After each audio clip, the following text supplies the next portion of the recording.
ഈ സുഹ്റാൻ മംദാനിയുടെ സ്റ്റൈലുണ്ടല്ലോ, അതൊരു അപാര സ്റ്റൈലാണ്.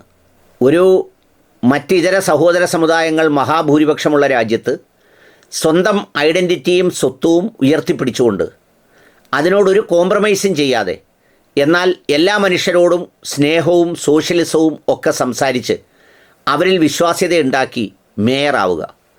എന്നിട്ടോ അതിനുശേഷം എന്തെങ്കിലും കാപഢ്യമോ മറ്റ് വേലത്തരങ്ങളോ കാണിക്കാതിരിക്കുക. ദേ ഈ ദൃശ്യം ഒന്ന് കണ്ടു നോക്കൂ.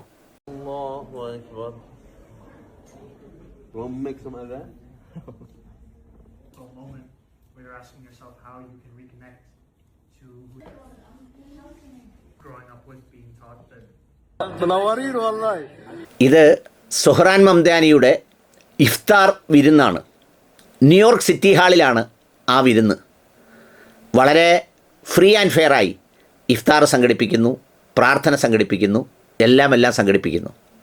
മതേതരത്വം, ജനാധിപത്യം എന്നൊക്കെ പറഞ്ഞാൽ അതിൻ്റെ മൂല്യങ്ങളിൽ വിശ്വസിച്ച് ചേർത്ത് പിടിക്കലാണ്. എന്നാൽ ഇന്ന് മതേതരത്വത്തിൻ്റെയും ജനാധിപത്യത്തിൻ്റെയും സോഷ്യലിസത്തിൻ്റെയും അമ്മുമ്മയുടെ അമ്മുമ്മ എന്നൊക്കെ പറഞ്ഞ് വിശ്വസിക്കുന്ന നമ്മുടെ രാജ്യത്ത് യുപിയിലൊരു കോടതി വിധിയുണ്ട്. എന്താണ്? ഒരു മനുഷ്യന് പ്രൊട്ടക്ഷൻ കൊടുക്കണം. എന്തിന്? അയാളുടെ വീട്ടിൽ നിസ്കരിക്കാൻ. പബ്ലിക് പ്ലേസിലല്ല, അയാളുടെ സ്വന്തം വീട്ടിൽ നമസ്കരിക്കാൻ. നമസ്കരിച്ചതിന് അയാളെ വിളിച്ചുകൊണ്ടുപോയി പോലീസ് ഉപദ്രവിച്ചതിന് അയാൾക്ക് ഗവൺമെൻറ് പ്രൊട്ടക്ഷൻ കൊടുക്കണമെന്നും, അതോടൊപ്പം തന്നെ അയാൾക്ക് എന്തെങ്കിലും സംഭവിച്ചാൽ അത് സംസ്ഥാനത്തിൻ്റെ പിഴവായിരിക്കുമെന്നുമാണ് പറയുന്നത്. കാര്യമൊന്നുമില്ല, ചിലപ്പോൾ ആ ജഡ്ജിയെ തെറിപ്പിച്ച് കളയും. ഇനി മേൽക്കോടതിയിൽ ചെല്ലുമ്പോൾ അതങ്ങ് സ്റ്റേ ചെയ്ത് കുഴപ്പമൊന്നുമില്ല, അയാളെ എന്തോ വേണമെങ്കിലും ചെയ്യാൻ അനുവാദവും കൊടുക്കും. പുതിയ ഇന്ത്യയാണല്ലോ, അങ്ങോട്ട് മുന്നേറുക എന്ന് പറഞ്ഞാൽ ആദ്യം റോഡിൽ നിസ്കരിക്കുന്നതിനെ തടഞ്ഞു, പിന്നെ അവിടെ നിസ്കരിക്കുന്നതിനെ തടഞ്ഞു, ഇനിയിപ്പോൾ അവനവൻ്റെ വീട്ടിലും നിസ്കരിക്കുന്നതിനെ തടഞ്ഞു നോക്കുക. കാലം സാക്ഷി, കാലം ഉത്തരം നൽകും. അതവിടെ ഇരിക്കട്ടെ. പക്ഷേ ഞാൻ പറഞ്ഞത്, സുഹ്റാൻ മംദാനിക്ക് അവിടെ ഒരു മുസ്ലിം ഐഡൻറ്റിറ്റി കൊണ്ട് രാഷ്ട്രീയമായൊരു ഗുണവും കിട്ടില്ല. നമ്മുടെ നാട്ടിൽ അങ്ങനെ കുറേ ആളുകളുണ്ട്.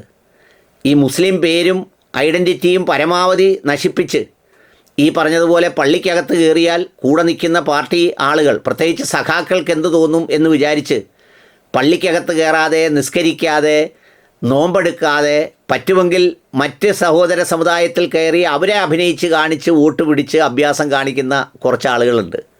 പിന്നെ മറ്റു കുറേ പേരുണ്ട്, ഇലക്ഷനോ സംഗതിയോ വരുമ്പം മാത്രം ചേർത്ത് പിടിക്കുകയും വലിയ അഭ്യാസം കാണിക്കുകയും മൈക്ക് കിട്ടിയാൽ പ്രസംഗിച്ച് സമുദായത്തിൻ്റെ തേരെ കയറ്റി അന്തരീക്ഷത്തിൽ കയറ്റും.